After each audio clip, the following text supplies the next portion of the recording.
Hi అండి, నమస్తే. నేను మీ వర్ష మాట్లాడుతున్నాను. నాకు ఎందుకు నేను ఈరోజు ఇలా మీ దగ్గరికి వచ్చాను అంటే, నేను నైట్ ఒక వీడియో చూస్తానండి షూటింగ్ నుంచి వెళ్ళగానే. అదే అనసూయ ఏదో పిల్లోడిని ఫోన్ పగలగొట్టింది అది ఇది అని చెప్పేసి అనగానే నాకు నిజంగా బాధేసిందండి. ఎందుకంటే అది నేను చూడలేదు. నిజంగా వాళ్ళ అమ్మ కానీ ఆ బాబు కానీ మాట్లాడే విధానం చూస్తే నాకు చాలా బాధేసింది. ఎందుకంటే తనకు కూడా ఇద్దరు పిల్లలు ఉన్నారు కదండి. సపోజ్ ఎవరు పెద్ద హీరో వచ్చారు, ఆ ఇద్దరు పిల్లలు ఉన్నారు తనకి, ఆ ఇద్దరు పిల్లలకి నచ్చిన హీరో ఎవరైనా వచ్చుంటే ఏ హీరో నాకు ఫేవరెట్ హీరో వచ్చాడని చెప్పి ఈ అబ్బాయి అనసూయ వాళ్ళ బాబాయ్ వెళ్ళి పిక్ తీయొచ్చు. పిక్ తీయగానే ఆ ఫోన్ తీసి కిందేసి ఆ హీరోయే పగలగొట్టాడు అనుకోండి. సపోజ్ ఈ అమ్మాయి వాళ్ళ బాబు అలా బాధపడుతుంటే తల్లిగా ఎంత బాధపడుతుందండి? ఆ తల్లిగా ఎంత బాధపడుతుంది? అలాంటి తల్లే కదండి ఆవిడ కూడా. ఆ బాధ కూడా ఉంటది కదండి. తల్లికి ఎంత బాధ వేస్తుంది. ఆ ఫోన్ కాకపోతే ఇంకో ఫోన్ కొనుక్కుంటారు, కానీ ఆ టైంలో పిల్లోడు ఎలా ఫీల్ అయి ఉంటాడు?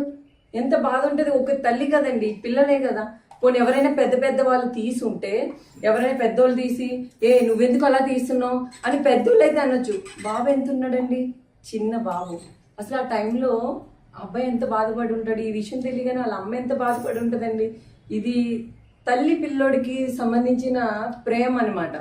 నిజంగా ఈరోజు అందరూ చూసిన వాళ్ళందరూ కూడా చాలా బాధపడుతున్నారు. ఎందుకంటే ఆ అమ్మాయి కూడా తల్లి పిల్లల బాధ అనేది అమ్మాయికి తెలుసు.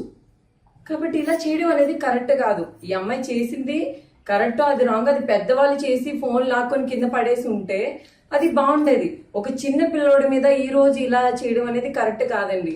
ఈ రోజు నిన్న మొన్న వచ్చే యాంకర్స్ కి పేరు అనేది ఈ రోజు నిన్న మొన్న వచ్చేది. అది ఎవరు? మేము ఆడియన్స్, లేకపోతే ఎవరైనా చూసినా బట్టి వాళ్ళు చూస్తేనే కదా ఇవన్నీ వీళ్ళకి వచ్చింది, ఇంత పేరు వచ్చింది, ఇంత ఇది వచ్చింది, ఇంత చేసింది ఆడియన్స్ బట్టే. ఆడియన్స్ అంటే మేమే. నేను ఆర్టిస్ట్ అవ్వచ్చు, నేను కూడా చూస్తాను అన్ని, కానీ ఇలా చేయడం అనేది కరెక్ట్ కాదండి. మీరు చేస్తేనే మీ మీద అంతా మీ వల్ల మేము ఇలా ఉన్నాము అలా ఇలా అని ఫేస్బుక్లో యూట్యూబ్లో లైవ్లో చెప్పడం కాదమ్మా. బయట చిన్న పిల్లల దగ్గర ఎలా బిహేవ్ చేయాలో నేర్చుకోండి అనసూయ గారు. ఎందుకంటే మీ షోలు, నేను మీతో పాటు జాక్పాట్ చేశాను, అన్ని చేశాను. మీతో పాటు నేను జాక్పాట్ చేశాను, మిమ్మల్ని చూస్తూ ఉంటాను. కానీ మీ మీద నాకు చాలా రెస్పెక్ట్ ఉండేది. ఏంటంటే ఇద్దరు పిల్లలు తల్లి అయ్యుండి కూడా ఇంత గ్రేట్ గా చేస్తున్నారు. చాలా ఆవిడకి చాలా మంచిగా ఇలా చేస్తున్నారంటే బాగా సపోర్ట్ చేస్తున్నారని ఉండేది. ఈ చిన్న పిల్లోడి దగ్గర నాకు చాలా బాధ వేసిందండి అనసూయ గారు. దయచేసి మీరు ఫేస్బుక్లో నేను నైట్ ఇంకొకటి మీది ఏదో వీడియో చూశాను. వీడియో చూస్తూ ఎవరో కామెంట్ పెట్టారు, మీరు ఈ డ్రెస్సింగ్ ఇలా మార్చుకోండి, ఇలా చేయండి అంటే, ఐఎమ్ సారీ, ఇలా మార్చుకోనంటే మీకు చెప్పింది ఎవరు? మీ ఫ్యాన్, మీ ఆడియన్స్. మీరు నవ్వుతే చెప్పండి, లేదండి నాకు ఇదంటే ఇష్టం అని. మీరు ఇచ్చే ఎక్స్ప్రెషన్స్ లో ఎలా ఉంది తెలుసా? మీరు ఒక లాగి పెట్టి కొట్టినట్టు ఉంటుంది మీ ఎక్స్ప్రెషన్స్. ఇలా మూతి తిప్పుకొని చెప్పడం.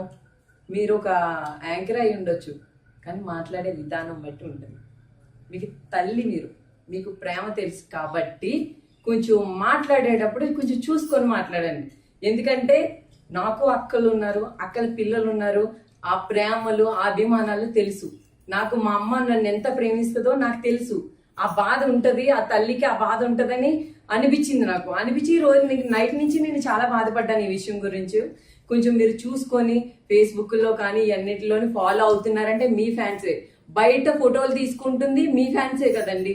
ఎవరు బయట వాళ్ళు ఎవరో వచ్చి మిమ్మల్ని ఏదో చేద్దామని ఫోటోలు తీసుకోరు. చిన్న పిల్లోడు వాడు ఫోటో తీసుకొని నేను అనసూయ అక్కతో ఫోటో దిగాను, లేకపోతే అనసూయ ఆంటీతో ఫోటో దిగానని బయట గొప్పగా చెప్పుకుంటాడు వాడు మీకోసం.